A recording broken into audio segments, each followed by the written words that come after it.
Sahana Vavatu, Sahanao Bhunaktu, Sahaviryang Karavavahai, Tejasvina Tamastu, Ma Vidvishavahai. Om Shanti, Shanti, Shanti. We're not very different.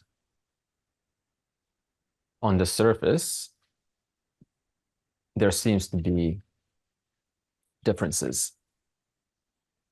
But when you really get down to the core of every human being, what everyone's looking for,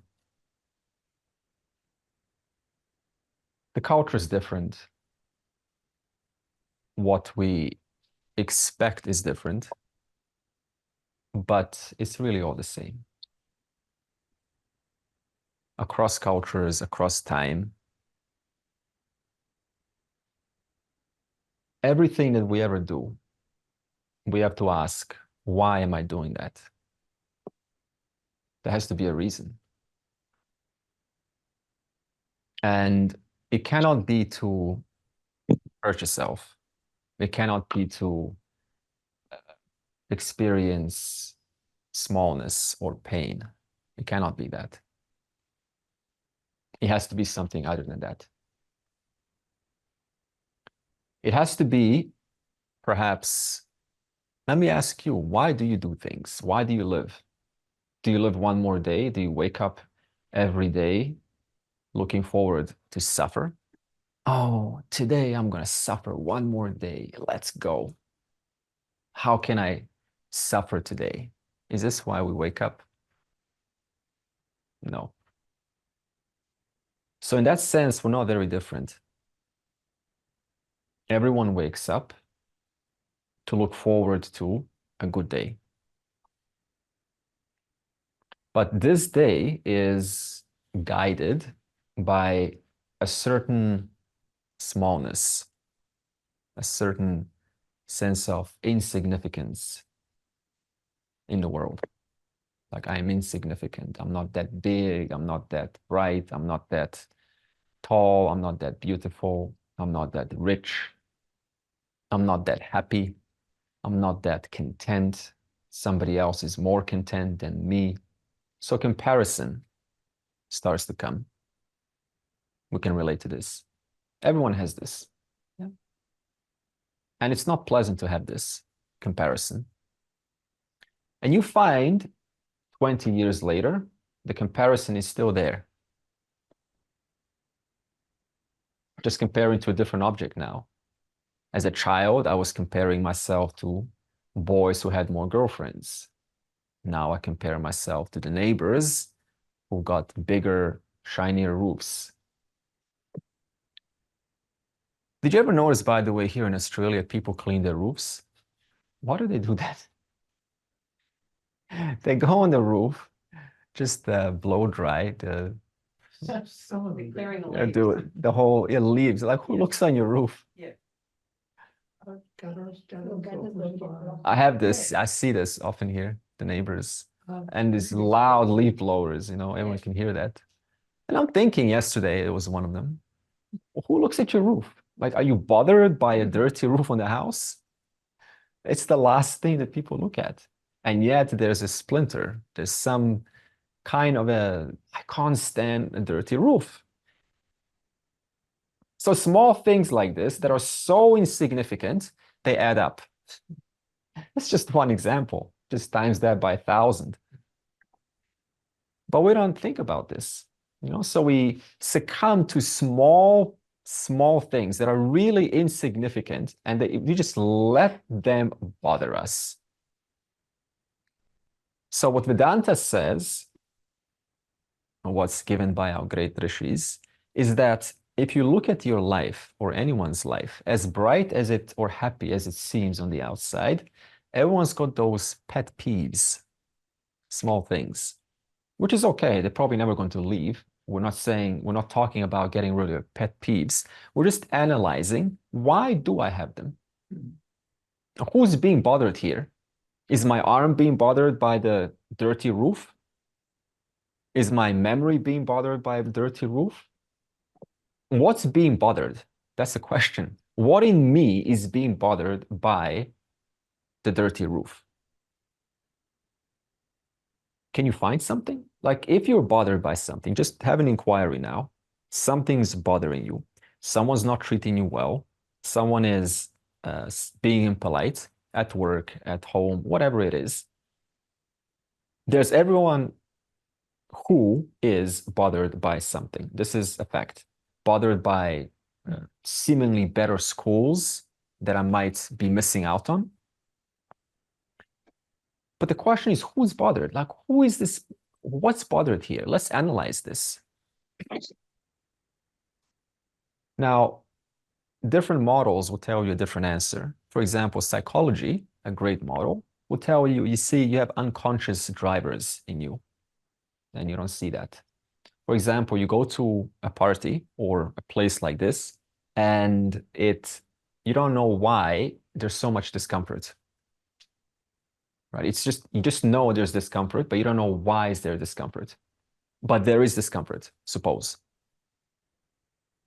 Psychology says the reason this is because, you see, when you were a child, something happened. It doesn't matter what it is. Maybe someone bullied you, someone told you you don't look good enough, that you're wearing the wrong kind of clothes, and a lot of spotlight came onto that small, vulnerable child. And so you started to look out for, the right kind of clothing, the right kind of looks, the right kind of situations. So now the person ends up protecting themselves in life. And so that's their personality. I am the one who protects myself. I feel small when I experience a sense of people are looking at me. You know that feeling? People are looking at you. So now let's do a little inquiry. Suppose we're all looking at each other. Like all eyes are on Natasha. Not me. You see, not me. Take them elsewhere, right? But then really, what's being bothered? Okay. So what if the eyes are on you? What's being bothered? That's the inquiry here. So we're not saying there's something wrong with you to be bothered, but we just want to show there are certain drivers in life that we want to get rid of. Do you want to be bothered? Nobody wants to be bothered. Nobody wants to feel that sense of hurt or shame or smallness or insignificance. Nobody. So if nobody wants to feel that, there must be something common amongst all of us. That's why we said there's more sameness here than difference. How I want not to be bothered is very different than your version, but what's the same is I don't want to be bothered. I want to be at peace. I don't want drama in life. I want to know that I'm safe, that I'm secure, that nothing bad is going to happen to me. So this is a common experience for all. Culture doesn't matter. Cultural differences are everywhere, but at the core of the human being, it's always, I want to feel safe and at peace. I want things to be okay, all right. Nothing extraordinary. If you ask a kid, of course, they want things to be exciting and happy and exhilarating. But, as we grow up, you don't even need so much excitement or exhilaration or this or that. This is just a stage of life. But if there's one thing for sure that a kid wants or an adult wants, and someone who is there all the years, is I don't want to feel insecure. I don't want to feel small or insignificant. Why is this? Because according to Vedanta, I do not know that which is much larger than what I put myself into. I put myself into situations, into how much I have, how much I don't have, what schools I go to, what schools I didn't go to, how many certificates on the wall I've got, who approves of me, how the colleagues treat me at work. But if there's one thing for sure, I keep on searching and searching and searching to get rid of this inner bothering. And according to Nirvana Shatakam, this is because, and Shankaracharya and all the Vedantic literature, because I do not know the nature of my true self. That which is never bothered, never incomplete, never sick, never inadequate, never not enough. It is that which is full and complete and whole right now. And thus, if I have no contact with that, if I do not know the nature of that self, which is who I really am, then I am automatically bothered by 1,000 different things in this world. By people, by situations, by war, by the next country, by economy. It never ends. And so when the person looks at their life at the end, they look at, and somebody asks them, how was your life? I was bothered by this and this and this and this and this and this and this and this and this and this and this and this. It never ends. Why? If the person's honest, because I came here, you see, to discover what I was meant to discover, but I got caught up. My original plan was when you're born, you will solve the problem once and for all. That was your beginningless task, beginningless homework. But every life I got caught up, I got on the train, and the train was heading towards discovery of my true self.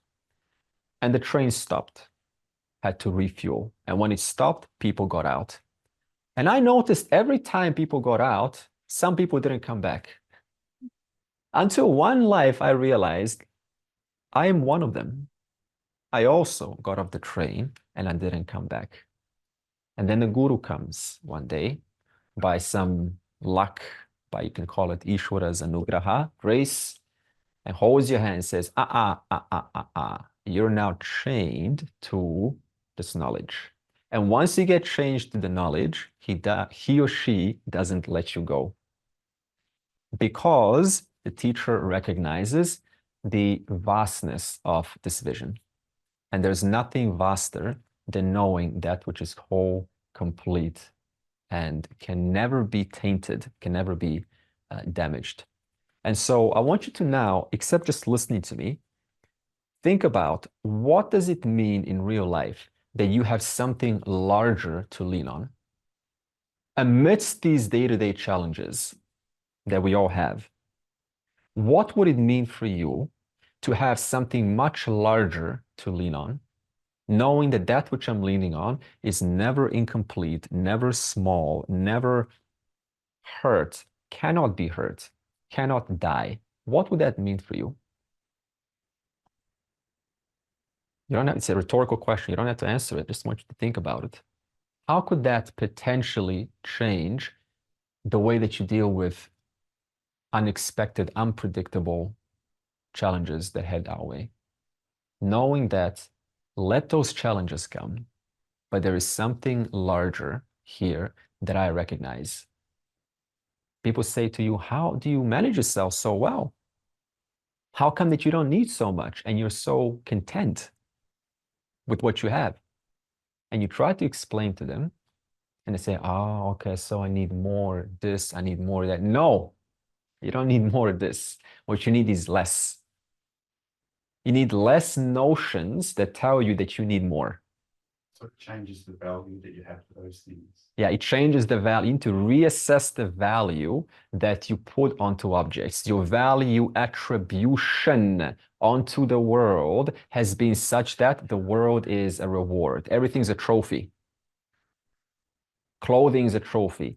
New certificates are trophies. Going to PhDs are trophies. Everything is a trophy. And so I chase trophies. And when I chase a trophy, I realize that that trophy hasn't gotten me what I really wanted. I thought it will, but it hasn't gotten me. So this is the analysis that a decently sharp mind starts to reassess. Not just listen to some teacher, but really just take this to heart, really assess the limitations of anything that you can be faced with. It's limited by nature because it's time-bound. It cannot give you that eternal security, that eternal I am at ease with my existence. It can only elevate it for a moment. It can only take that cover off for a moment, show you a little glimpse of that fullness and go, here. You like it? Yes. Okay, I'm going to come back. Why does it come back? Why does it get recovered? Because a new desire comes. You see? So whenever we feel that sense of joy or happiness, what happens? That veil has for a moment lifted itself. And then I recognize, wow, what's underneath is that moment when I don't need anything. Isn't that what happiness is for you? I don't need anything in this moment. When you're happy, are you thinking, no, I want more happiness right now? No. Happiness or joy or contentment or peace is that moment when you're thinking, this is beautiful. There's no thought, I need more of this. You're just at peace with yourself in that moment. In that moment, you get a glimpse of that true self. But then a new desire comes, and the moment that desire comes, it says, no, what you actually need is this. And then it immediately covers, and then you're on to the next thing in life. And so this constant chasing in the hopes to open up this veil and keep it open, that never ends. Until Vedanta one day says that will never end in the world of objects, because an object by nature is time bound. If an object is time bound, so is its capacity to give you that glimpse, will too be time bound.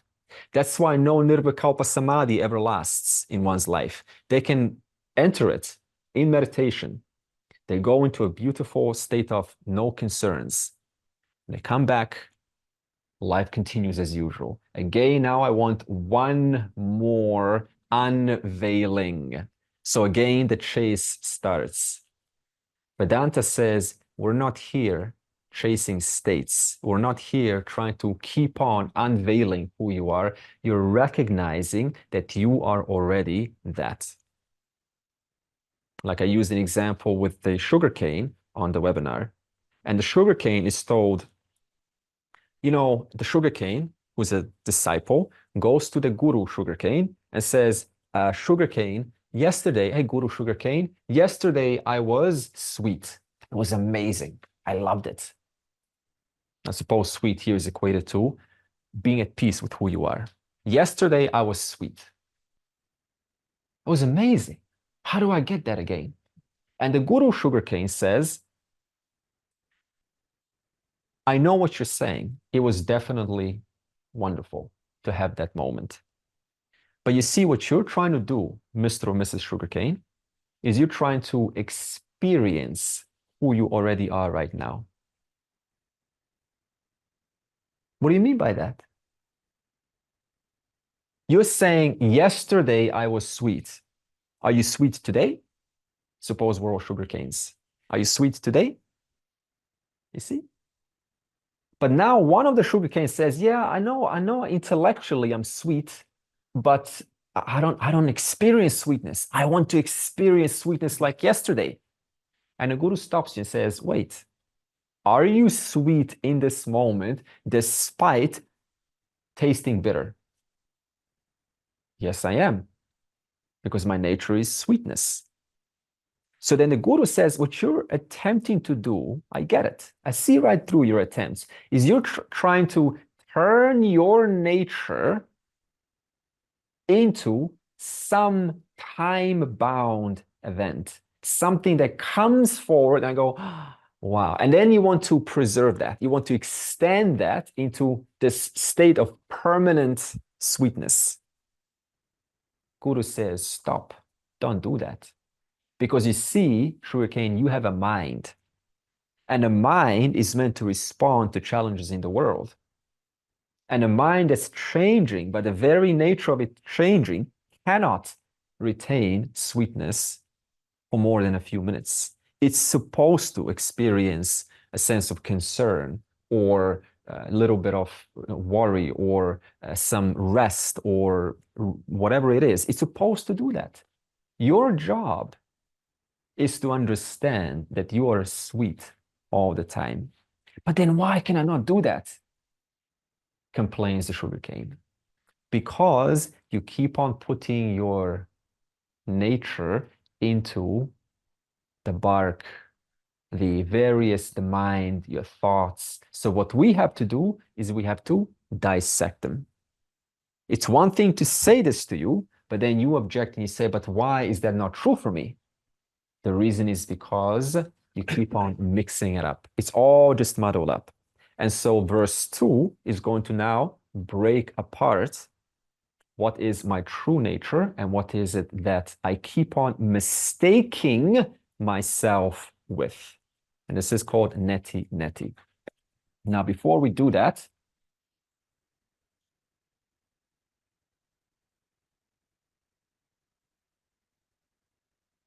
eventually, as the teaching unfolds and you are sincere, you want to grasp this deeply, and you didn't just show up to, for another quick session, quick escape from life, 2 hours and go back. You're sincere. And that's rare. Suppose this is the case with all of us. And the knowledge clicks. It takes place. Now what? Now everything makes sense. No more confusion. Schools no longer make any contradiction. Before, all forms of schools, Vishishta Advaita, Sankhya, religion, this, that, duality, it was all just one big question for me. How do I reconcile this and this and this and this?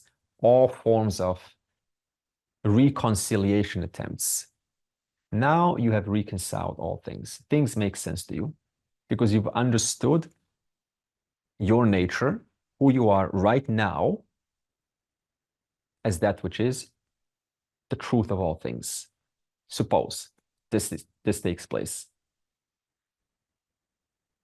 Meanwhile, you find it very interesting. You turn on YouTube and you see these discussion panels, okay, professionals sitting down, $10,000 setups with lights and all, and they're very authoritative individuals, and they're discussing consciousness.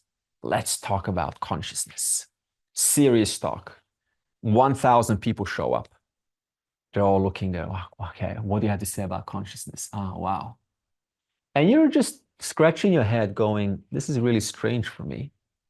Because you see, consciousness or awareness, another name for that is I.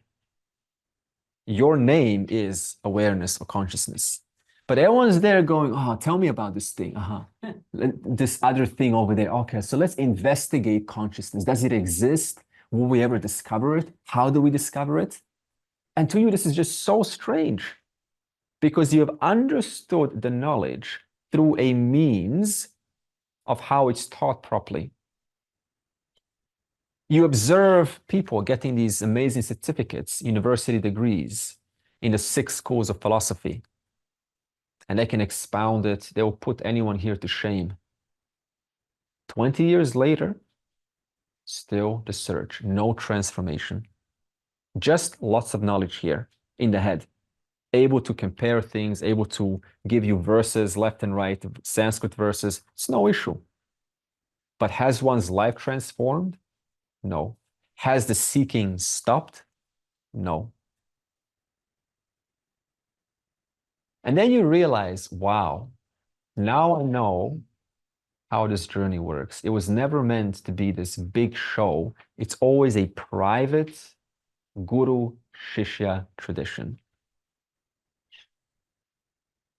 It's not meant for the masses because the masses want big talks, big lights, big professionals, big faces with, old faces looking real professional. That's not how this tradition works. It's very humble. So you watch this in disbelief because to you, it's like 1 + 1. It's that simple. But these panels are having a 2-hour, 3-hour, 4-hour discussion. It's just like 1 + 1. What's the big deal? I don't get it. because you've discovered your nature as that which is nirvana. Nirvana, you happen to be that very nirvana, that consciousness. Nir means without, and vanam is to breathe or to blow. So you're without that which breathes, that without that which breathes, which is life. You're not stuck to life. You're not stuck to the lungs. You're not stuck to the thoughts breathing themselves in and out. You're not stuck to emotions expanding and contracting. You're free. You're without that. You're nirvanam. You are freedom itself. That's your truth right now. And that was your assignment, everyone's assignment since beginning of time. Every life, I got off that train and I forgot. Until one day, do not get off the train. This is your chance.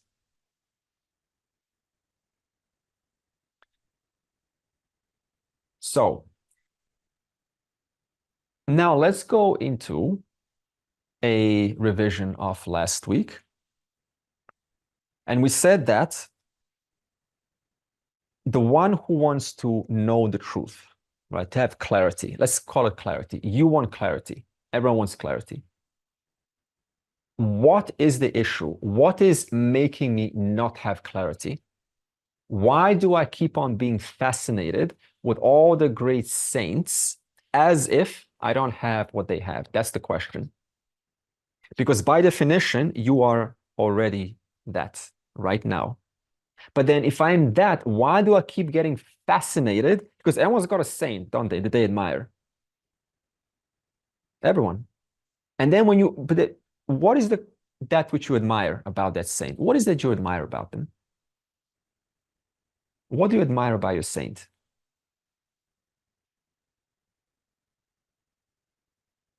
What exactly do you admire? Their legs, arms, nose, knowledge? Perhaps knowledge. So what you really want is knowledge. Knowledge of what? Knowledge of how the car works? No. Knowledge of how the body works? No. Knowledge of who they are, their truth. So we're all on the same page now. What we want is knowledge of the truth. And so last month, did I say last week? Last month, we said that where we put our mistake is we constantly mix up this with I. For instance, we say, I am old, I am young, I am smart, I am silly, I am woman, I am man, I make mistakes, I am brilliant. All these features are this. It's something that is known to you. It's a this cognition, this finger, this remote, this TV, this face, this voice, this experience of listening to this voice. Shake head, please. Shake head. She going like that. That's still shaking head. Okay, it doesn't matter. Shake head. This. Was that a this? What do I mean by this? It was an experience, an object known to you. So this cognition, whatever it is, shaking the head or calculating something or remembering something, remember, please, when you were a child. Take a moment to remember that. Remember some fun moment when you were a child now. Don't look at me, remember. Okay. That's what we call, got it? This. So this cognition is in the presence of whom? Was that known in the presence of to the table? Was that memory known to the floor? Was that memory known to some thought in you? Was it known to a thought? Then to whom was it known? You have to say to me. So that me, thus, is the presence in which this cognition arises. So what we keep on doing is we keep on mixing this, whatever this is, maybe a turbulent time in life, maybe a concern, maybe a little bit of disorientation. We keep on putting that into the I cognition. The I cognition, which always remains when the this cognition goes away. Hand, discognition. Remote, discognition. Paper, discognition. There's one uninterrupting I cognition. So whenever this cognition leaves, there's something that remains, that I cognition. It's very simple, you see. You don't have to now intellectualize this. Suppose you're going, my God, I've heard this a million times. Isn't that, my God, I've heard this a million times, isn't that another discognition? It's not that difficult.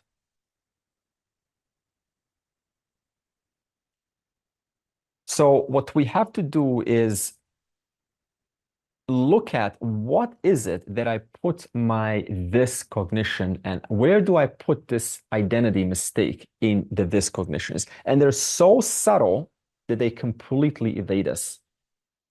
If I just say to you, okay, that's the end, goodbye, because it's so simple. I cognition, this cognition. But then I walk out and then life comes back. And then again, oh God, I'm so kind of entangled in it. This is how we experience life. So the teaching has to constantly remind you that there is a certain I cognition that doesn't leave when this cognition goes away. And that I cognition is your true self. So as we said, another name for this awareness or consciousness, the I cognition, is I. This is crucial to understand right now. It's not like I and consciousness are two different things. Another name for Chit, Chidananda Rupa. That means I'm the nature of Chit. Another name for that Chit consciousness is just me, the one to whom you just said, yes, that memory of a child is known to whom? To me. That is consciousness. This is crucial. Otherwise, constantly, the mind would then go back and say, but I need to investigate into this consciousness, like it's another thing. But it is the very I cognition in whom that inquiry, that question arises. And when that question goes away, the I cognition remains. That I cognition is that chit. That's why it's not complicated.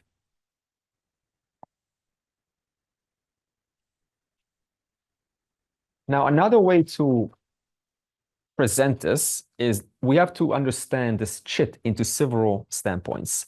One of them is it is that which remains when all this cognition goes away. Another way to understand it is every naham, which is this cognition, naham or not self, depends on the presence of aham. So, for example, suppose you have a discomfort about what this aham is, this consciousness. Is that discomfort of what word consciousness or awareness, is that discomfort recognized? Yes, that's why there's discomfort. Then the question is, to what is it recognized? To whatever you want to say that name, that is aham. It's not difficult. So what the mind keeps on doing is it tries to make this aham into some object. But then the guru comes and says, stop. Because that very attempt that the mind keeps on doing in the presence of I, it happens. So the I never gets displaced by the this cognition. Nothing moves it. And no, this I doesn't exist. That's another this cognition of the mind. So that's the second way to answer this. A third way to answer it is to say, whatever is known is never the knower. Whatever is known to you, you are not that. Let's put it that way. That's the proper way to say it. Whatever is known to you right now, the sound, the teacher speaking, the sensation of sitting on the floor, that is, I am not bound to that. Is it still working? It's still on? It's too hot. Okay, so now what is the nature of that knower? The knower to whom everything is known. What is the nature of that knower? Is the sound, is it off? I can just turn it off. To whom is this, to what is this sound known to now? Is this sound known to the table? No. The sound is known to me. Therefore, am I the sound? No. So whatever is known to you can never be you. Is your sense of inadequacy, if there is some, or the fear of dying, or that I'm not enlightened, or that I will be enlightened one day, is that known to you? Therefore, it is not, therefore you are not it. This doesn't make sense. Is that known to you? Therefore, you are not that. Life is so hard. I will never get it in this life. Is that known to you? Therefore, you are not that. That's the viveka, the discrimination.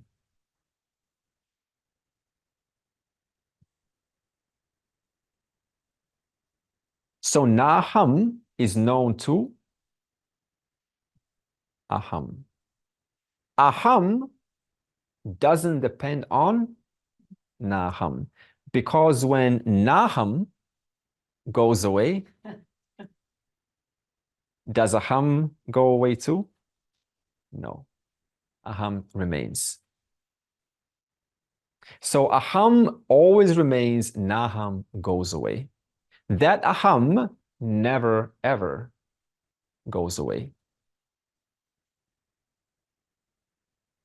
So last month we also said, whatever is thus known to you, such as I am ignorant of the self, I am not the self, is that known to you? To whom is that known to? To other than naham. It can only be one other option, because last month we said there's only two words, naham and aham. So therefore, that which is left over is that very aham, I. Therefore, I transcends ignorance. But when we say transcends ignorance, what we really mean is that it's not two things. This is important. When I say, for example, is this annoying air conditioner sound known to you that keeps on coming on? You say, yes. Therefore, I am not that. But is this sound, is that away from you? What's common in this sound right now? Look at this. Okay, I know on Zoom you don't hear it, but suppose you clap. What's common there? Okay, what's common between this? The k, ch, m, l, sh, ny, r. What's common in all of them? The sound wasn't common, was it? Because it sounds different. But what was common? Time bound. Hmm? It's all time bound. They're all time bound. They're all time bound. Good. So naham is always time bound. But what was, see, the fact that you're having this conversation with me shows that there was a recognition of what recognized that? Did a, b, c recognize that? Or there was something other than a, b, c that recognized it? Because when this sound is look at this sound claps. Is, while clapping it, is b The sound B, is it there while I do this? But now I say B, L, R, H. So every sound displaces another sound. So every naham displaces another naham. Every naham is time-bound. Every naham is known. And none of those nahams stick onto aham. Otherwise, you will constantly be experiencing this. But it's gone. So no matter what sound or sensation or thought or emotion is known, that never sticks onto I. Therefore, has any damaging thought in life ever stuck onto you? Has anyone thus ever hurt you if nothing sticks onto you? Because hurt by definition is, oh, I'm hurt. I'm carrying hurt. If that hurt was still here now, that hurt would never leave. So the fact that every sound, every sensation, every emotion, every thought, every concern, every worry, every fear of dying or being born or confusion or I don't know what's going on, I want to figure this out, the fact that all of that has not stuck onto I, it's gone, shows you there must be an entity that is not bound by time. Because R, L, B, S, they're all subject to an order of reality bound by time. So therefore, you cannot put naham onto a ham. Because there's one thing that is not subject to naham. It has to be other than naham. It has to remain there despite the presence of or the absence of naham. So now, what is the relationship between naham and aham? The relationship, because we cannot just put these two words. We have to look at the relationship. Well, suppose I say to you, like last month, I say, knock wood, please. Knock wood. And you go, okay. Knock wood. Knock wood. Okay. Knock wood. It's not, there it is. Knock wood. Knock wood. And then you, what other things are wood? Cup. Knock wood.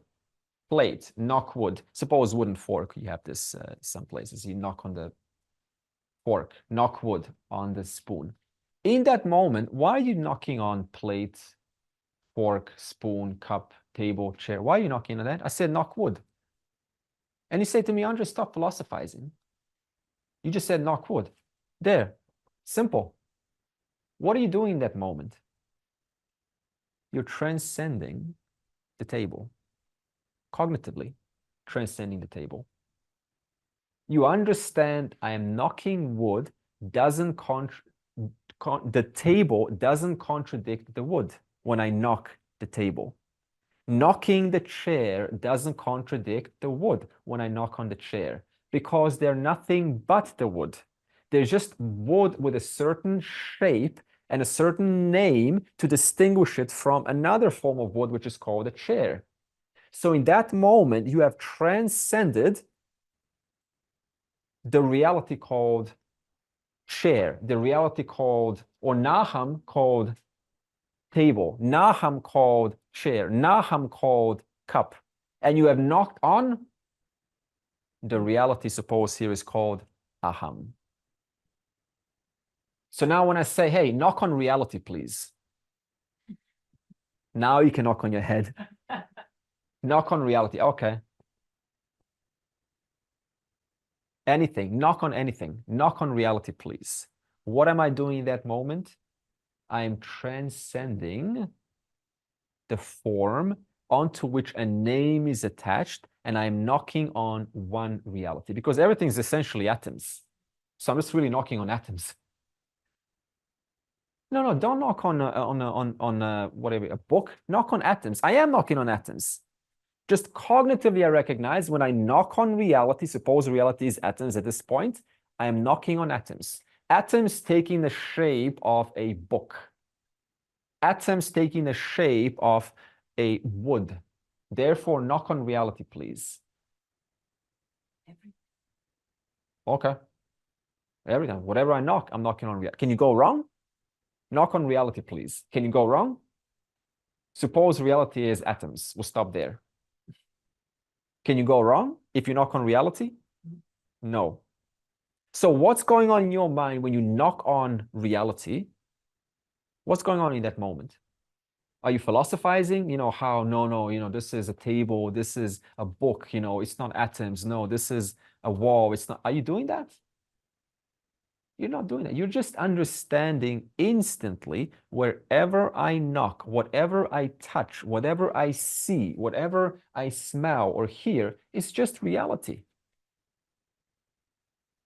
Therefore, I don't have to go and philosophize how, there's duality and I'm trying to reconcile. It's all atoms. What is there to reconcile? So whether you stop at the wood or whether you stop at atoms, it's the same model. Knock on wood, please. Okay, here. Done. Suppose the whole universe is made of wood right now. Knock on wood. Even the space is made of wood, suppose. Knock on wood. Why bother? It's all wood anyway. Like, I don't need to do an action to knock on wood because everything is made of wood. The air I'm breathing is already wood. Therefore, okay, cool. Knock on wood if you want it. Great. But I don't need to knock on wood because the whole thing is just one reality right now. So that reality, according to Vedanta, is aham. For instance, the question was then again, what's the relationship between naham and aham? It is like that of a chair and wood. For example, suppose there is a doubt about this consciousness. Suppose you're not relating right now completely, or there's some thoughts going on, suppose. To what is that doubt evident to? Or to whom is that evident? To whom is that doubt evident to? You have to say, me. Do you see what's going on? So if there is a doubt and it's evident to me, then what we're inquiring is the nature of that me. So whatever you look at, whatever show or video you ever experience, it will be the exact same thing. Suppose we all go home right now, you launch a YouTube channel and you see the experts of panel of experts in all forms of fields. And they're speaking about something amazing, something that has to be known. To whom and to what is that evident to? Once again, it's the same answer as right here in this class, me. So then if there is a me, if there's clearly a me, then it must be then thus not that which becomes evidenced to it. Because if I was as good as, for example, happiness, happiness is evident to me. Sadness is evident to me.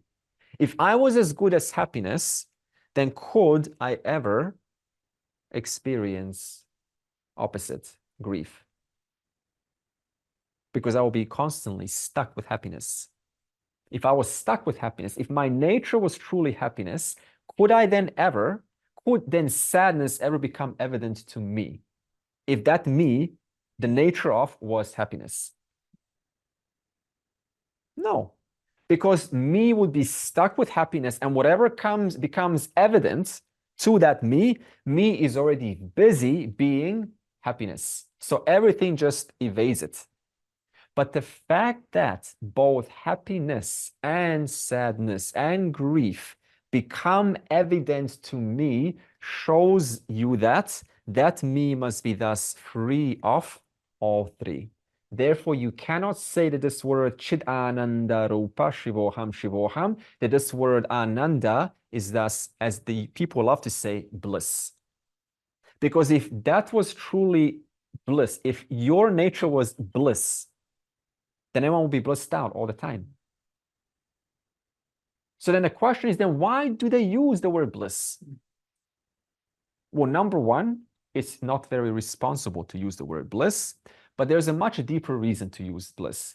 Suppose there's a beginner who all they recognize, as we started out this conversation, why does everyone do things? To be miserable or to find a little bit of contentment in their life? Contentment in their life. So everyone relates to contentment, joy, and bliss and happiness. So now if I tell you this reality is wholeness. Oh, okay. Cool. Not much impact. But if I tell you this reality is bliss, oh, I'm paying attention. Now tell me about it. So it's a very sneaky way to hook in a beginner. You say, Chidananda is Ananda, it's bliss. Oh yes, I want this bliss because I love bliss. Everyone loves bliss.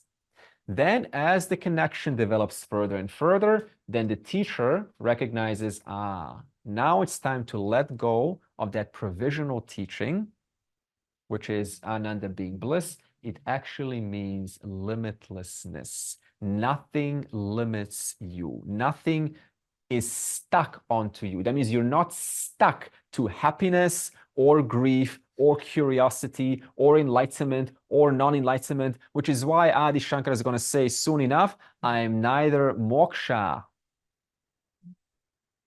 So we never stop experiencing the true nature of who we are. Exactly.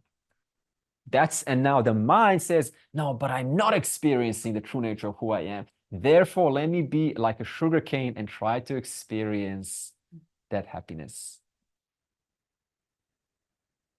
So what does the mind have to do? Own up.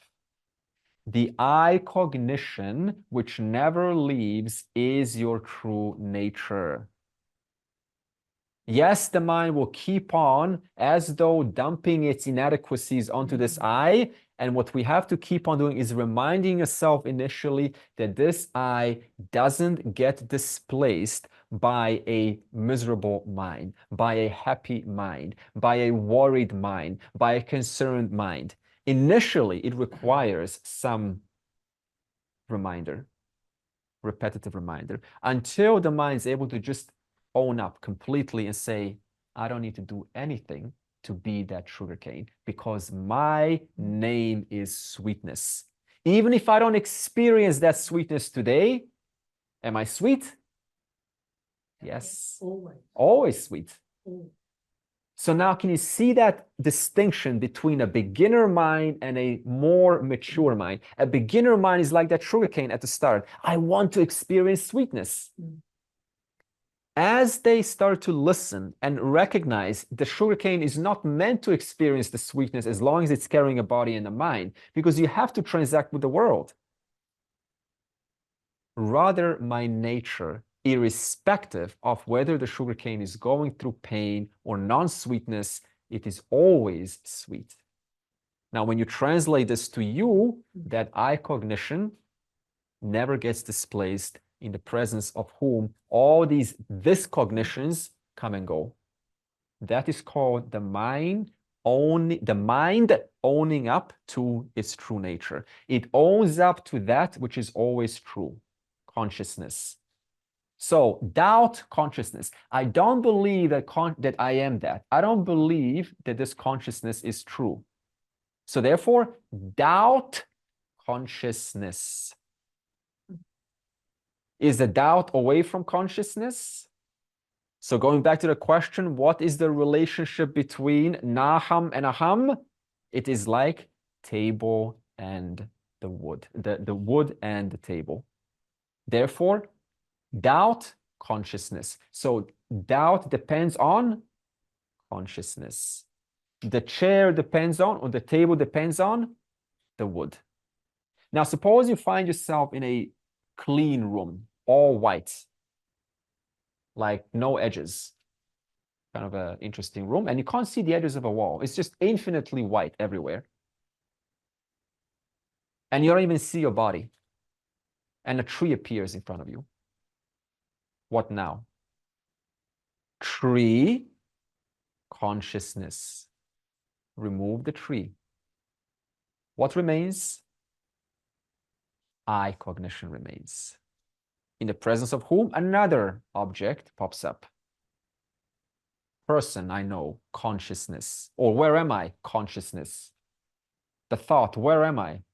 Consciousness. In other words, every thought depends on its truth. And the truth of every thought, the substance of every thought is that very awareness or consciousness. Therefore, again, what is the relationship between your thoughts and you? Who can answer? Go on. What's the relationship between naham and aham? I'm not moving forward until we're clear on this and confident. Go back to the knock on wood example, or the chair and the table example. What's the relationship between naham and aham? It's the same as the consciousness and mind. Okay. Because you can't have one of the other. Okay. Would you like to expand on that? You can't have, can you have, good, good. So therefore you can't have the mind. Now, when you say the mind, what specifically do you mean by the mind? I mean, like a thought, right? Like you know, I'm busy, depends on consciousness. I'm busy, consciousness. Doubt, consciousness. So what I want to show is what's the relationship between your thoughts, which are going on all day, aren't they? All the thoughts, we think all these different things coming and going, all Yeah. the appearances coming and going, none of them can be without aham. None of them can be without. They all depend on if aham was at any point able to not be, there would be absolutely nothing. Exactly. But because aham is, it always has been. It cannot not be. Therefore, all the things appearing in this presence is dependent on that existence. Not the experience depends on the existence. So there is existence, and so all these experiences appear in existence. Yeah. And if there wasn't existence, there wouldn't be any experience. Therefore, the experience must be the existence. The experience must thus depend on existence, because it must be the same. Dependent on existence. Because when the existence goes, when the experience goes, existence Still, aham remains. it must remain. Because if it was in any way possible for it not to be, just nothing would be. Then you will not It's know the impossible. good. Then you will not know the absence of an experience. You see this? So the experience comes and the experience goes. Yeah. So then, in the presence of what is the absence of an experience recognized? It must be that which is other than the experience. That's why we started out the inquiry. There's only two words, naham and aham. But you're asking about the relationship between naham And naham, good. Because we performed stage one. We performed the inquiry. There is two words, naham and aham. Now, there's still two things there. So what I'm asking now is, what's the relationship between the two? Because the whole course is about reconciling. There's only one here, one reality. Well, it's obviously a dependency. There's a dependency, good. Okay, good. So the fact that this table depends on, see, when I say depends, that means it's contingent on the existence of the wood. That's what dependence means. So this means you cannot say table without something giving or existence or beingness to the table. So pure existence, and then all the things that we identify as different and appearing in it, the experiences, we put names on them. Good. We differentiate. We have my mind, this mind, has a name for every single thing it can perceive. As soon as it sees something it doesn't recognize, it panics. It goes, oh my God, what's that? Bang, and it names it. Because once I've named it, it's different. It's sort of isolated somehow from, I forget that, or I don't even enter it in my mind that that is, or that would be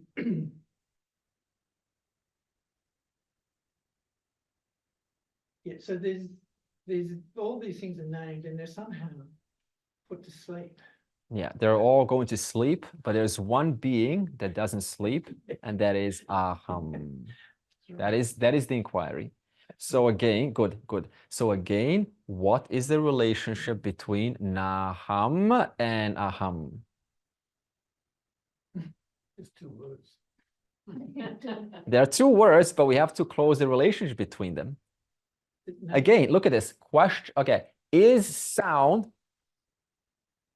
r, l, a, ts, h, what's common? I am in all of them. Were you in every single sound? Were you there? Were in the presence of you, there was a sound? Was that sound away from you? No. Without the presence of you, could that sound take place? No. So what's the relationship between naham and aham? Naham doesn't exist without aham. Excellent. Naham cannot be without aham. They're not away. That is the what I want to point out. For now, we're saying introductory inquiry. The relationship, I'll go into much more detail into this relationship, but this is just an introduction. So what is the relationship between the two? One depends upon the other, while the other does not depend upon naham. Simple. In other way, I hear and experience the sound. So it's an experience to me. So it's kind of an object. It's not me. So yeah. So that means it's not me. Because if it was you, then you would still be that right now. Yeah. So whatever that the whole experiment, it's gone. It's gone. But there's one thing that's not gone. But you've experienced it. I mean, it's like you didn't hear that. Yeah. But you know, also instantly you're not that. Yeah. Because anything I experience is not me. It's an object. Excellent. Anything experienced is not me. Obviously not you. So that way you discard it. That means that's not me. And what proves that it's not me? How many features of your life, whether it's your body or whether it's all those pain and joys, how many of those things are still here constantly stuck to you now? None. So the present moment is the proof. So if that was true for the last 40 or whatever, how many years we are, that's going to be true eternally. Nothing will ever stick. If the thought, I do not know this, gone, what's still here? I am. Thought, I will die one day. So more sensitive now. I will die one day. Another thought, fear, a little bit more emotion behind it. So the I will die is not correct, is it? Even the word I will die, that's another discognition. It's just a thought. It's just another thought. And a thought is a thought. It's all in the mind. you So will that die. means it's My like body an will experience die. only. Think about this. Yeah. If a thought I will die is a thought and death is an experience like any other experience like this, etc., then can you see the two words? One is naham, death is naham, thought of dying is naham, and there is always aham. So it doesn't matter whether you're speaking of real death or hypothetical death. There's only two words, because death is an experience of the organs changing, something stopping, something starting or restarting. If they give you CPR, whatever it is, like when I go to sleep every night. time bound. When I go to sleep every night, I'm virtually as good as I've got everything. I lie down on the bed, and despite however much I might resist, eventually let go, and then somehow I wake up again. I mean, there's no, in that deep sleep or in that state of, there is no experience. In, That is also not to you, no, that's right, because I know that I've had a deep sleep. That's also But that's like an experience, but Yeah, but you wake up and you experience that. When you're in the deep sleep, you're not experiencing it. But when No. you woke up, you had that, oh, I had a deep sleep. Yeah. So that's again an experience. Yeah, and not Yeah, that, exactly. that's not you. Exactly. Excellent, excellent. So the fact that you said I was sleeping and it's gone now implies the entire sleep is naham. Good, good. But your aham existed throughout the entire Yeah. sleep. Otherwise, you wouldn't be relating to sleep right now. Yeah.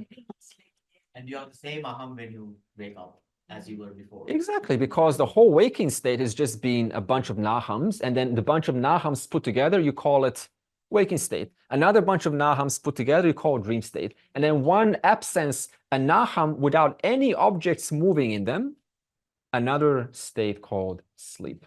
And you put all those three nahams together, and then you go, oh, one of those nahams I am in, called the waking. So that brings a different topic now.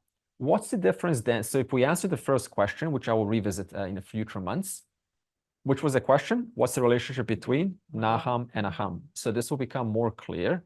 The next question is,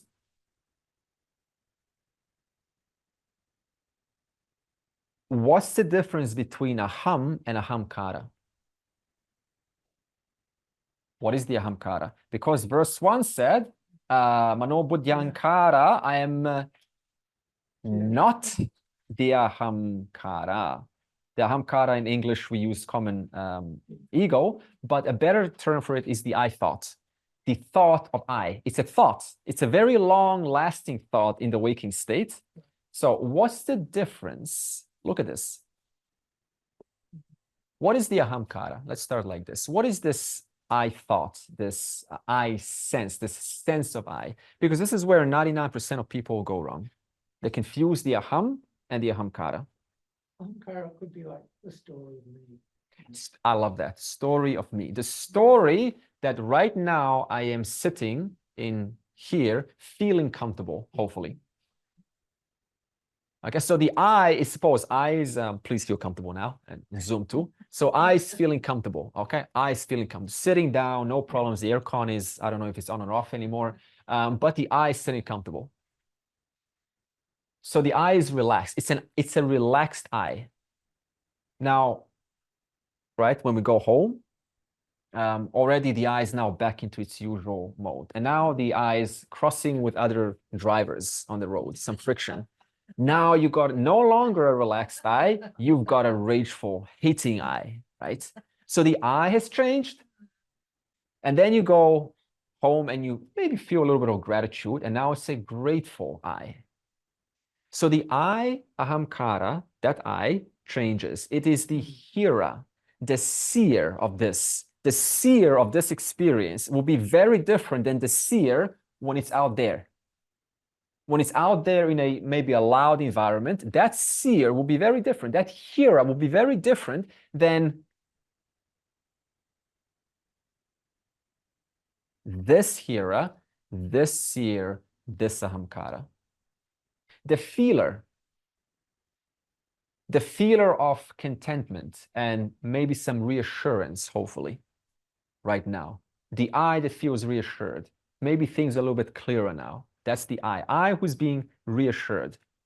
Then a moment later, I say something like nimitta karana upadana karanam, uh-oh, right? Or some Sanskrit verse, and you're like, it's going over my head. What happened to the I? It was feeling like that. How does the I feel like now? Small. You go to a party. You're waiting for your friends. Your friends show up. What happens to your I, your sense of I? Explodes. But before your friends came, where was your I? Shy. The ahamkara changes moment to moment, depending on the roles it's taking, on who's around it, what it's interacting with, what it's listening to. That's why people like to listen to music while walking. Listen to music, how do you feel? How does that walker ahamkara feel now? much better than just sort of not listening to music. So what are people doing nowadays? They're trying to amplify the ahamkara, try to make it bigger. So it's all about making the ahamkara bigger through self-help, personal development, more friends, more status, more, family. I've got family ahamkara now. Now my family's really exploded. All these things I do all my life to increase my sense of I. And then you go home or by yourself and you go, oh, I need my wife or husband because my I is small. So now I depend. Look at this. What do we say earlier about the aham? Does the aham depend on naham? But now I depend on my partner so that I can be blown up again. So what happened to the I, to that I who said I depend on? Is that the aham or the ahamkara? The ahamkara, which is naham, because we said naham is that which depends upon something else for it to be at peace. But aham, at the beginning, we said, requires not one thing to be secure and at peace with itself. So you can see how we put the naham into aham. And so I start to lean on objects, lean on experiences, lean on girlfriend, boyfriend, things, or kids, or family to be secure and to be safe. When in fact, you are the whole right now. Therefore, this aham is not referring to the changing I thought that expands and contracts all day long. Okay, so one more point about this aham is it's also not a future event. Because if this aham, which is the reality, was a future event or something to be discovered in the future where it's not here now, then would you be aware? No, that means, look, I'm waiting to be aware in the future. You're aware right now. What will I possibly find in the future except just more changing nahams? But what will be there in the future as much as is here now? Aham, I. In fact, what will be there in the future is ahamkara,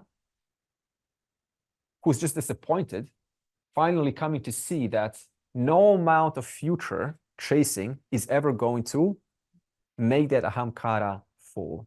Because ahamkara is never full. It is constantly expanding and contracting depending on who's around you and who you're associated to. So what I have to understand, my buddhi has to understand is, irrespective of my ahamkara going bigger and smaller, I remain free of that expanding, contracting entity. That's moksha. That's moksha. Clearly discernment between the Andre and I, between aham and naham. So because chit is not something that is a future event, that means you will not find chit held hostage by a time unit in the future. It means that, yeah, it's literally held hostage. And now you have to wait and unlock it, right? I have to do something and find the key and unlock consciousness. And now my consciousness goes out of me and I get replaced with a new consciousness. Who would pursue moksha? Because that would mean the end of my existence to get somebody else's existence. So the whole idea of looking for some new experience to be that which enlightenment is, that is a wrong notion. Because if enlightenment was as good as getting a brand new entity, a different conscious being, then that would be the end of this being who I love dearly. Who wants to get rid of this being now? You love yourself more than anything else. You don't want to go out of existence. So then how can moksha be the end of this being to be replaced by some better being, bigger being? It cannot be the case.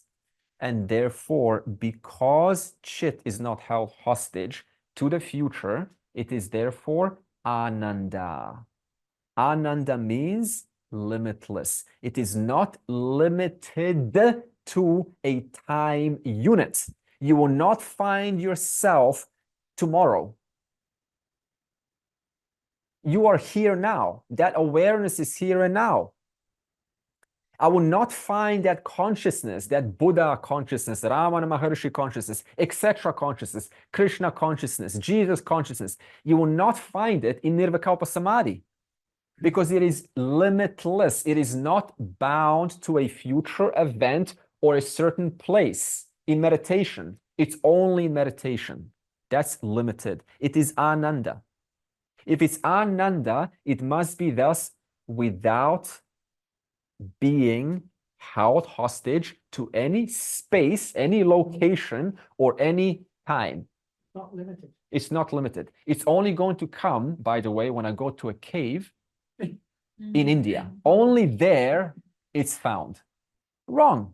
It's only going to come, not in Australia. Forget about Australia. You know, this is just an ordinary land. You have to go to India. That's where it's all at. This is how beginners think. It is Ananda, limitless. It is right here, right now, as I am. Chidananda Rupa. Shivoham, Shivoham. That is you. So the true nature of aham, one better English, is not an experience, It's not an experience because it's not here now.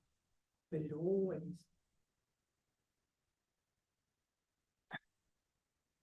So when you talked about bliss, the bliss before, I was like, commonly in my life, I say, oh, there's nothing better than bliss.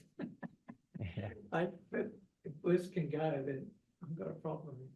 But like, because bliss does go. It's an Yeah, experience. it does go. But you've said that, you know, the nature of, for one of the better words, the nature of aham is not negotiable. It's not up for. Good. For interpretation. You don't get to choose what I want this You aham get to be. choose what you already are. Yeah. And what you already are is.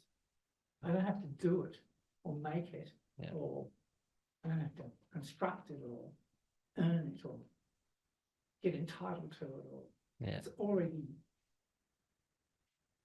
It always is. It always was, is, and will be itself. Not dependent on anything. And it's not negotiable. I like this word. It's not negotiable or up for discussion. Hey, I want the chit to be an experience, okay? No. I want it to be an experience. Wah. And then goes off and looks for some guru who's going to give you an experience. For example, I have a pen here or glass. Suppose I have a glass, a metal glass. Suppose I'm holding a metal glass. Does your opinion change what this metal glass is? Suppose you say it's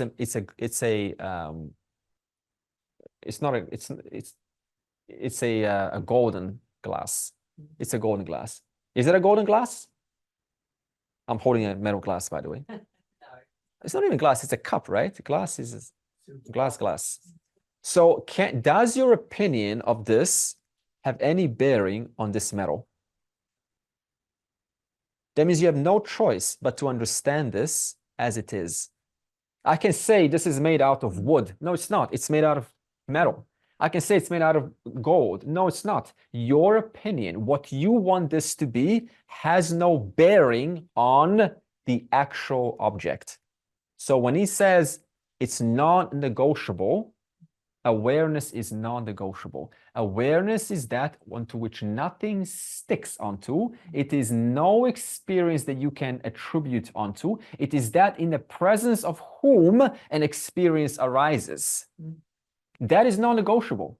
If I want it to be an experience, then I'm sorry, but that individual has a lot more maturity to go through. Because I get it, the mind is so accustomed to wanting to turn everything into a brand new experience, to create something new for the first time.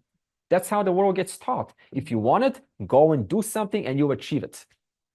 And then when it comes to consciousness, if you want it, go and do something, go and meditate, and you will achieve it. No. In the presence of I cognition, meditation happens, a frustration to understand this I cognition also happens. So that when you feel that you experience, it's the ahamkara that's experiencing it, isn't it? It's the ahamkara. The ahamkara. When say one meditates and then you kind of get the bliss feeling, but it's not. It's the ego. It's the ego that's experiencing. It's the ego, yeah. It's the ego. It cannot be. It's something. It's you cannot. There is silence. Because that bliss, good, and that bliss only happened in the waking state. Yes. Waking state is gone. Now it's a totally different I. It's a scared, fearful I who's getting chopped up, eaten by a crocodile in a dream. Somehow or other we are talking about the aham with the mind. I mean, we're using language, In layman terms, yeah. So, but all this is experienced. The mind is experienced. The aham is not experienced by the mind because Okay. the mind is observable. Yeah. So in the presence of I, the mind is taking place. In the presence of I, the mind is taking place. Yeah, it's experiencing the world. So when we say experiencing, that experiencing belongs to the mind. I merely witness that experiencing of the mind. The nature of mind is experiencing. Yeah. Good. The nature of the mind is experiencing. That which experiences the world is the mind. Yeah. My true nature is that which witnesses in the presence of me, the mind is experiencing the world. So right now, let's go right here, right now. Is this experienced right now? What's experiencing this right now? The mind is. Now this experience is gone. This experience is gone. Next moment, we're all outside there looking at a blue car. What's experiencing the blue car now? The mind. So the mind changes from this room. The ahamkara changes from this room to that place over there. But what is here now that doesn't change, and what is there that doesn't change? I cognition.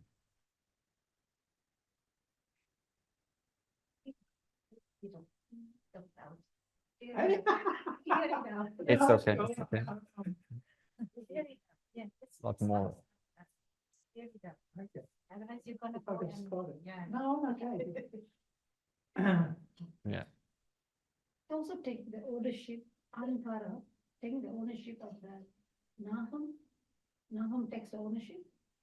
Yeah, it takes ownership of naham. So the ahamkara is that which takes ownership of the feelings, of the sensations, of the thoughts, of the room, of the environment. It takes ownership of that and says, I feel not safe.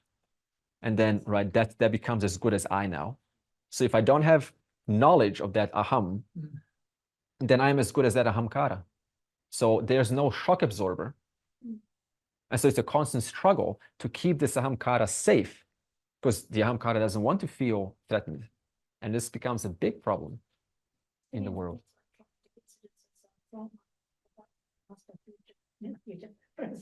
Whatever trauma you've gone through, you talk about it so clearly, there's so much pain. That is because you took ownership of the aham and naham. Yeah. Naham has taken the ownership, Yeah. the experience of the body or mind went through.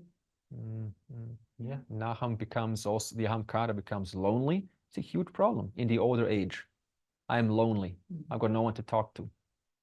That means I had all my life to really sort out this problem.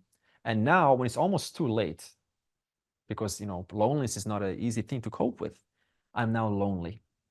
I think physical pain is also a challenge. Yeah. Because as we get older and the body starts breaking down, the physical pain is very hard to deny. You sense that ownership of that pain, and that pain becomes a huge hurdle. So you need to have the clarity to be able to face that, because that's inevitable. Yeah. So- The foundation It's needs to be a very there. big challenge. I see it every day. Like the physical pain tends to bring the gravity of the body, and then you own the pain, and then it can take your mind off the truth of Wow. that pain is intense. Right, So- right. That's where this knowledge, I think, comes in very handy. Yeah. It's That like- And would only you we- say, Lorena, that for that individual, because I know you do work with such individuals, for them, suppose I give them this knowledge, would that be helpful? Or you would say that, every day. So in my own way, I try to use this knowledge Mm. in terms that they can understand, not bombarding them. with okay, okay, all these scientific stuff, I think but Hamid, Yeah. that's. whatever the- they can deal with, yeah, that helps them realize that the body is always changing, but you know, the truth of you is safe. And it's, you've got to bring it in gradually and very subtly, not bombard them with, you know, something that they can Yeah. comprehend. and got it, understand. got it. So unless you're sort of fortunate enough, or whatever the word is, to encounter Vedanta, like, which is knowledge, like Shankara uses it just straight knowledge to bring you to this understanding.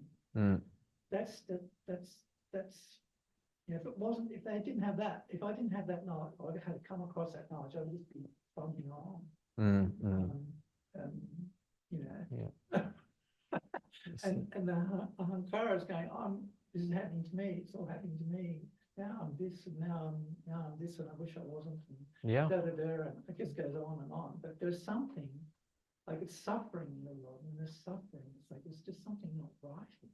it's hard to deal with that because there's nothing bigger to fall back on. Yeah. It's just all you're stuck with is this ahamkara. It's owning now the pain, Yeah.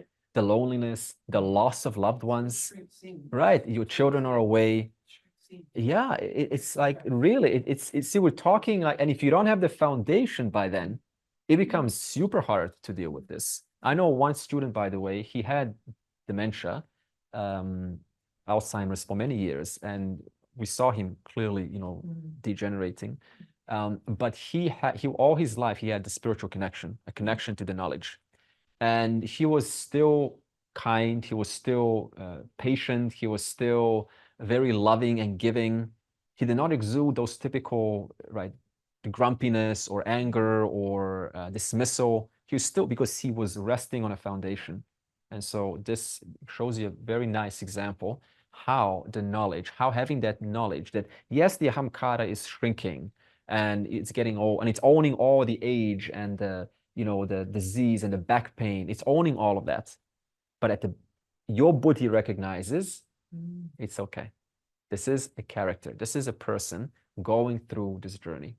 So the buddhi, is that the part of the mind that knows the truth? Yes, we'll get to the buddhi.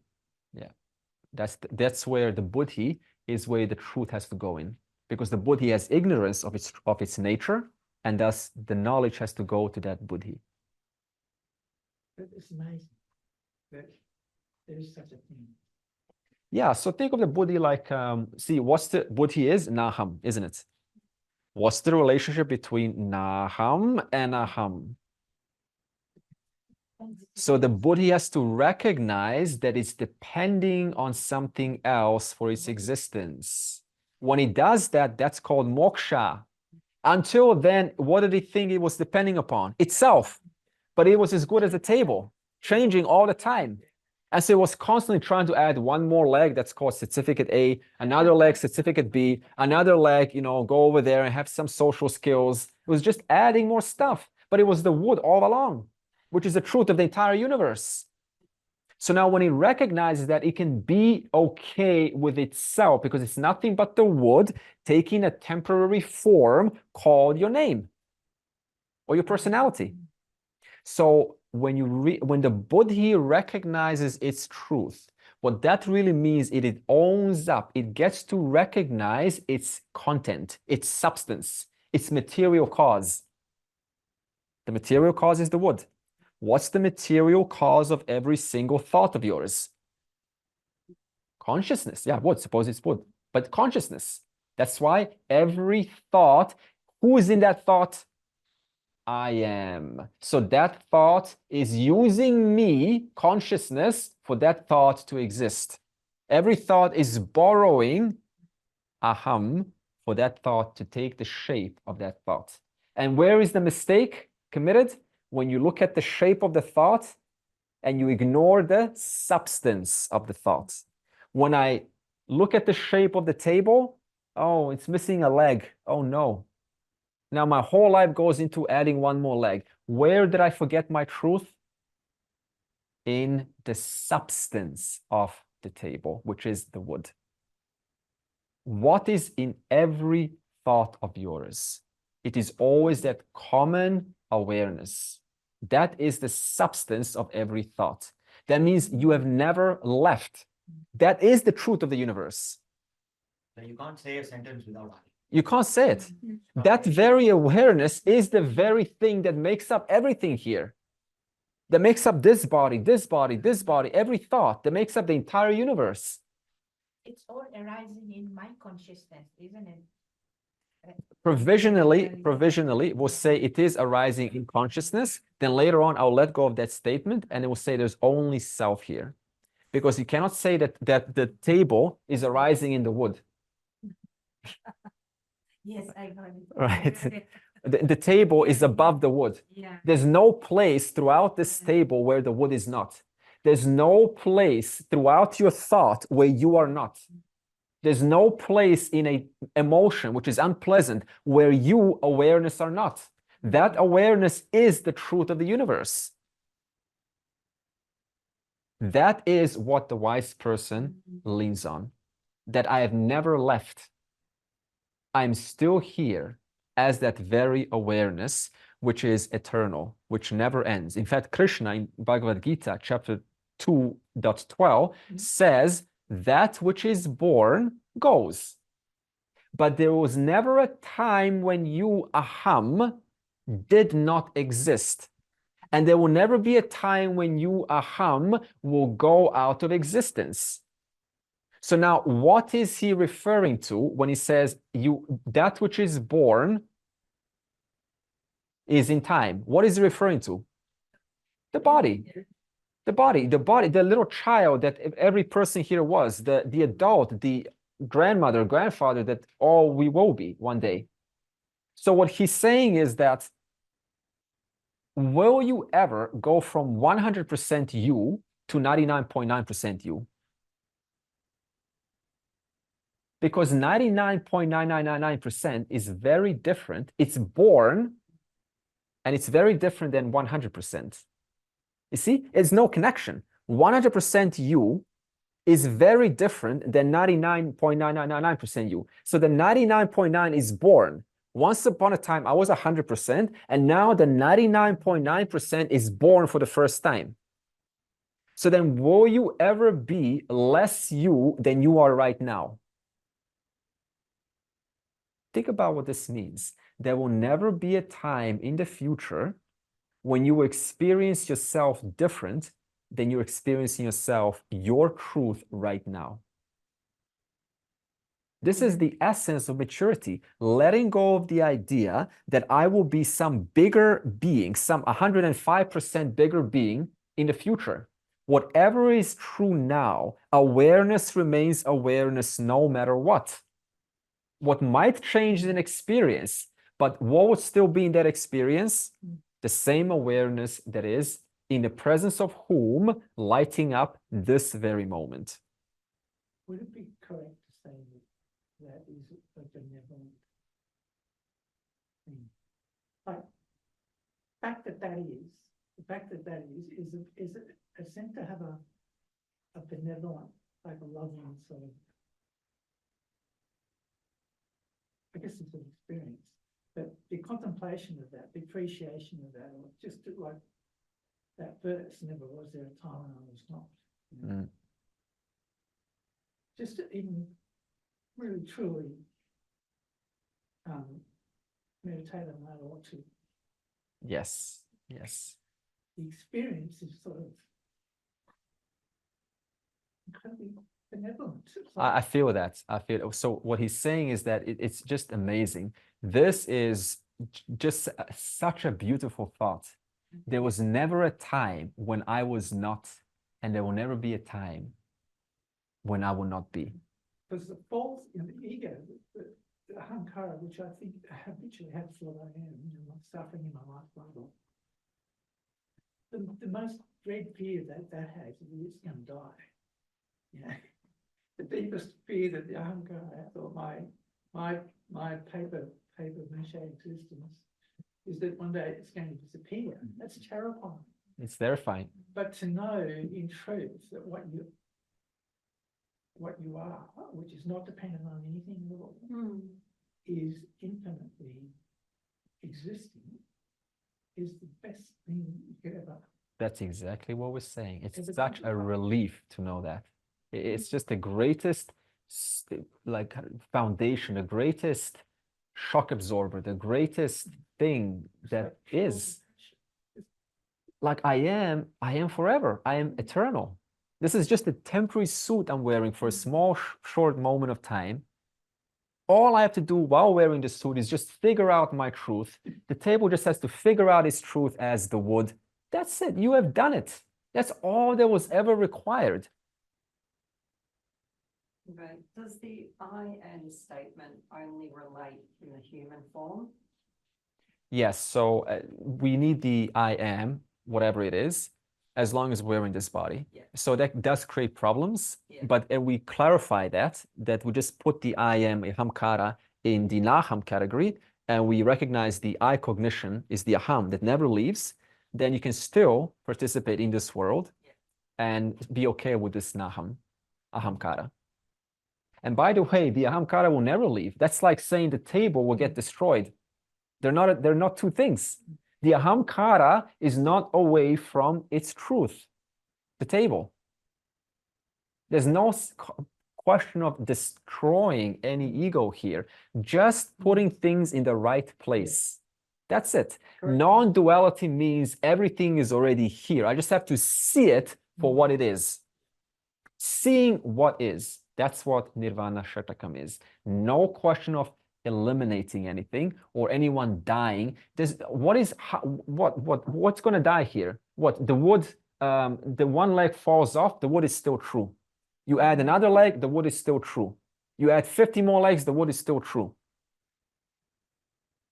Just recognizing they are just forms. Ahamkara has always been dying, by the way, every single second.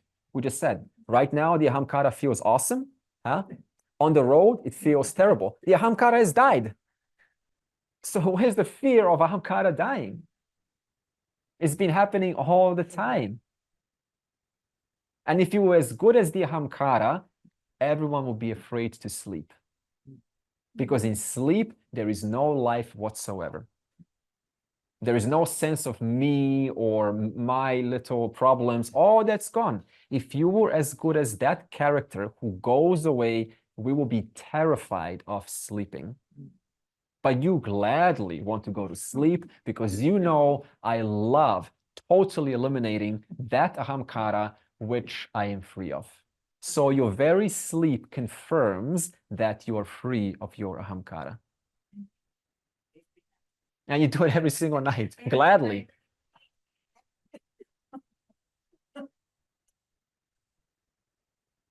Mano buddhya hankara chitani naham.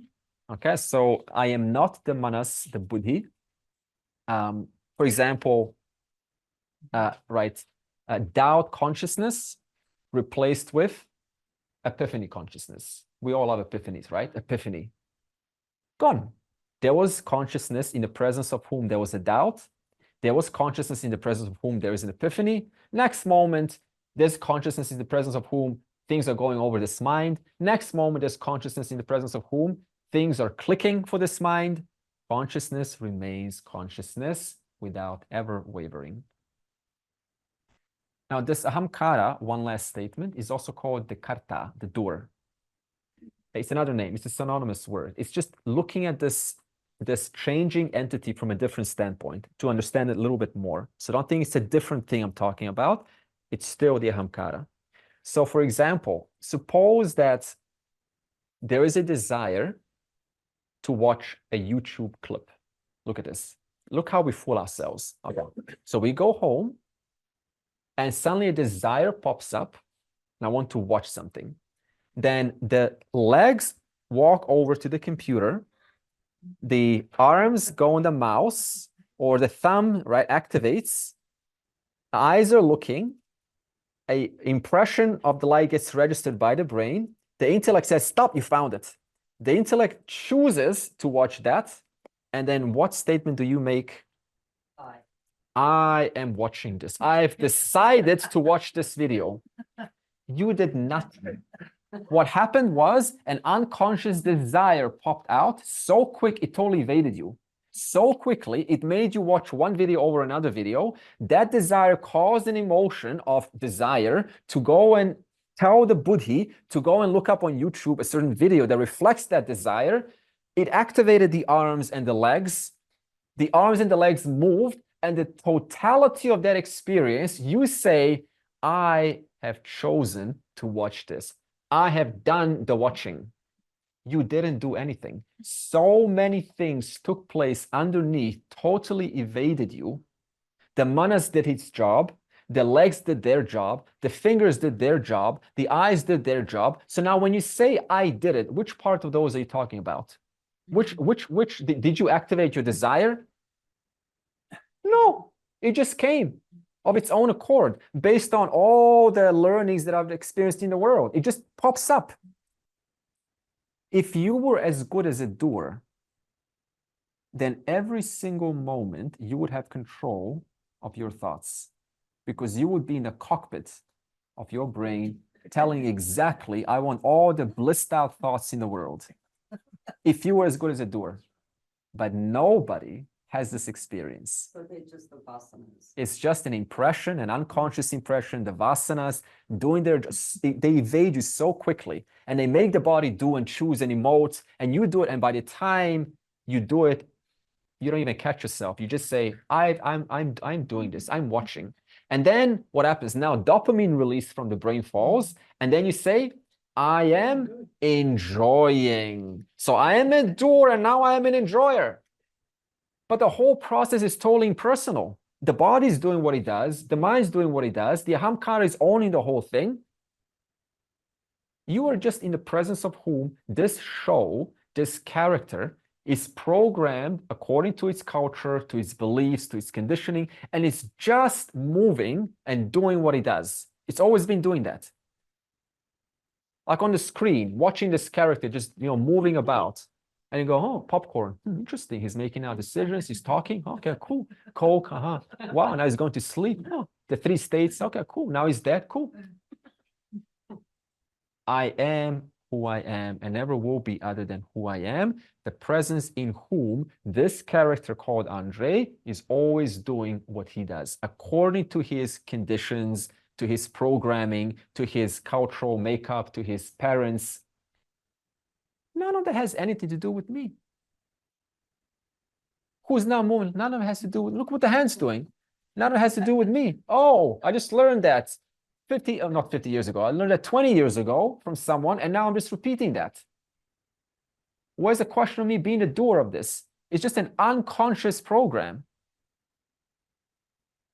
So we have to create a certain sense of division. Naham and aham. Putting it in the right place. Nacha vyoma bhumihi na tejo na vayuhu. So vyoma, space, bhumi, 5 elements. Bhumi, earth, tejo, fire, and vayuhu, air. So nor can I be the 5 elements. So look at this. 5 elements just means the stuff from which the world is made of. Suppose there's a fire over there, and we all point into the fire. And we say, am I this fire? No, the fire is over there. Okay, I'm knower is never the known. The air, am I this air that's being breathed right now? No. Am I the space? This is space between 2 points. No. Am I the soil here? No. Am I the water in the glass? The water in the, am I that? No. So we clearly say, I'm not that. This is earth over there. This is fire. This is air. This is space. This is water. Those 5 elements, your body is also made of right now. Your brain, which is shaking its head going, oh, interesting, is made of the same stuff. So if I just point and said, not I, not I, not I, not I, You're just looking at 5 elements, not I either. Made of the 5 elements of the same stuff that makes up water, fire, and all things in the universe. Therefore, I am neither the 5 elements. I am free of this, of the atoms and all the stuff that makes up all these, things that get constantly destroyed, coming and going in time. Okay, so this closes verse 1. I will just chant it. Mano buddhyahankara. Would you like to chant together? Mano buddhyahankara chittani naham nacha shrotra jihve nacha grana netre nacha vyoma bhumir natejo navayuhu chidananda rupa shivoham shivoham. Nandarupa Shivoham Shivoham Chidanandarupa Shivoham Shivoham. 3 times, yeah? So I'm not the mind or the intellect or the ego, the ahankara, or the memory, nor am I the 5 organs of perception, the eyes, because if the sight ends, then I would end, but I continue despite the sight going and coming. Nor the ear or the tongue or the nose or the eyes, because they're just 5 elements. I am that which is ever true, pure knowledge and bliss. We say bliss here, but now you know the word Ananda. I am Shiva. I am that which is auspicious. Now, this word Shiva can be used in 2 aspects. Here, for now, I am that which is untainted, auspicious. I am not contaminated by any experience. But also Shiva will be Ishvara, which I will discuss in further sessions. Now, let's change topic and look into all the things that you mix up your I, or you put your I into. So everything so far has been a overview. The next section will be the details, the little bit of the technicalities. Okay, so why are we doing this? Because there's always secretly that little place where your I is still put into. So we have to be very deliberate and extensive in our inquiry. And so I'm going to use the verses from Viveka Chudamani to analyze the 5 koshas, and that will be our topic of discussion for the next few sessions. And let me just talk about the body. So I'm going to use Viveka Chudamani, the food sheath. So verse 2. In verse 2, it says, Nacha prana samjno na vai panchavayuhu. And then second line, na va saptadhatuhu, na va panchakoshaha. So this word panchakoshaha, we will analyze. And that means pancha 5, as though coverings. Don't think they're coverings. Kosha is not an actual cover. It as though covered. Does the table actually cover the wood? No. It only covers the wood when? When the table has ignorance of the wood. When the table doesn't know that it is much more than a table, that becomes an as though cover. It's never actually covered because it's pervaded by its substance. So, what is it and why is it that you confuse this I? Why is it that we don't feel, why is it that we can talk about this and still make mistakes when there's pain in the body and, we get caught up. We get caught up. So now my intention is to detangle us from getting caught up. So let's start by speaking of your body. It is your anamaya kosha. Maya means modification, and ana is food. So what is your food then? What is your body? It's a modification of food. That's all it is. It is lots of food in a lovely form that you call your name. It is just food. It's just made up of food. It comes food from parents because they had intercourse. The sperm is also made of food. The fetus was food. Then the moment it's born, it uses milk, right, for protein. That's also food. Nothing but a conglomeration putting together of food is what you are now wearing. You're wearing food. Speaking of food, body shaming, food. Look at this. Who shames a carrot? But I eat a carrot all my life and I go, oh, you're so thin. I'm just a carrot, man. Right? Relax.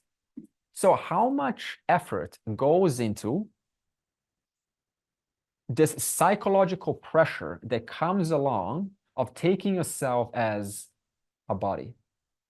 The beauty industry, then that itself can spread into so many directions. And then, oh God, I need the right fashion. My body doesn't look good. And then now you start to make gyms and beauty salons, and the whole industry gets born just by taking your aham as the body.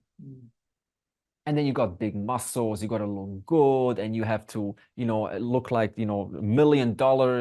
And if you don't, then I'm going to body shame you and tell you got to buy clothes and put it on this body, right? And then you put perfume on and then waste so much money on that. I'm not saying this is bad. I'm just saying that how it can go a little bit off course when we don't have the right perspective. And along with the body, what comes? All the limitations of the body: weakness, death, old age, limited capacities, strength starts to degrade. The brain is also the body, remember? It starts to think less. And now go, oh, when I was younger, I was so sharp. Now I'm not so sharp anymore. So now that becomes another self-esteem complex. So how many psychological issues get formed just with taking myself as a body? And then you have, many professions born from this just to deal with the physical body. And then what? Implants. And now they're, restructuring the jaw, because the man, if you have a nice, chin here, that's very attractive. So now they call it, what do they call hammering? So you take a hammer and you literally hammer your chin a little bit here. And the idea is it's going to crack the chin. And then when it repairs it, it's going to give it a higher definition. And that's very attractive. And this is what boys are doing. This is, what's his name? I follow this just to see what's going on in the younger age. This is a new trend, and he's like an influencer. Yeah, right? It is attractive, but you can see how far the industry will go just to, right, fix me. I'm a body. And then death of the body, that's the ultimate fear. Keeping it young, keeping it healthy, keeping it clean, even fasting, and exercise, too much exercise, all that can just take you way, way out of your true purpose, just in the body alone. And then Shankara says it is nothing but a pack of dermis, epidermis, flesh, bone, and whatever else you want to say. It's waste. Yeah. Modification of food. It's a bag of skin. This is his words. It's a bag of skin, flesh, blood, bones, and waste. You tell this to a youngster, just a bag of flesh and bones and waste and blood, a packet of dermis and epidermis. That's what you are emotionally attached to? No, I'm not attached to my bones. Well, you are the bones. No, I'm attached to my skin. So that means I've taken one part of the body, not even the whole body. I've just taken the skin alone and spend beauty products just on the skin. Are you emotionally attached to your bones, by the way? To your teeth? You have emotional attachment to your teeth? In that case, yeah. Until you got to think about it though. Until your knuckles or your knees, right? Oh no, I've got bad knees, or so I mean, even that becomes a problem. I used to have good knees, beautiful face, beautiful everything. It's all gone now. Oh, you don't look so young anymore. Oh, I don't want you anymore. Andre, I always say to the people I look after, you forgot your ears and your eyes and your teeth. If they have the hearing aids, glasses, and Right, right. Yeah. And they go, oh, yeah, and they're going their teeth, that they're hearing out. All right. All the senses. Oh, yes. Yeah. And that's a good point. Oh, I used to have good sight once upon a time. Now my sight is not so good at all. Oh, poor me. Okay. So now, right, I am as good as my sight and my hearing and my teeth. So that becomes another very hard and challenging thing to deal with. So what it's saying here is that sometimes you just have to shake this up a little bit. Just recognize, pay attention. What is your body? It's really just like Adi Shankara says, it's bone, it's waste, it's mucus, it's, food. That's all it is. We're not trying to be disgusting. We're just trying to kind of reverse this social impregnation idea that the body is to be glorified. It is just a body, a temple given to you to figure out your truth. And wouldn't life be so much better if one lives like this, right? Without all the complications of I look good, I don't look good.